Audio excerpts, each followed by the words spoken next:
స్తంభాలు కట్టి ఆ స్తంభాలకి తాడు కట్టి ఆ తాడుకి గడ్డిని చుడతారు.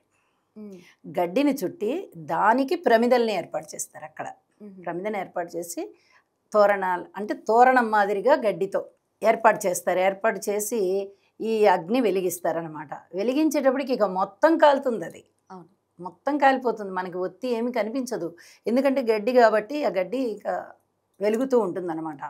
అలా వెలుగుతూ ఉన్నటువంటి గడ్డి కింద నుంచి 3 సార్లు అటు ఇటు అటు ఇటు అటు ఇటు ప్రదక్షిణ అన్నట్టుగా అనమాట. అది అర్థంతో చేస్తారు. ఎందుకంటే యముడి యొక్క బాధలు ఏవైతే ఉన్నాయో ఆ యమ బాధలు నరకానికి వెళ్ళి మనము అక్కడ బాధలు అనుభవించకుండా ఇక్కడే జ్వాలాతోరణం కింద కనుక మనము 3 ప్రదక్షిణలు చేసినట్టయితే మనకి యమ బాధలు ఉండవు, అంటే యముడు పెట్టేటటువంటి బాధలు మనకి ఉండవు అనేటటువంటి ఒక నమ్మకం.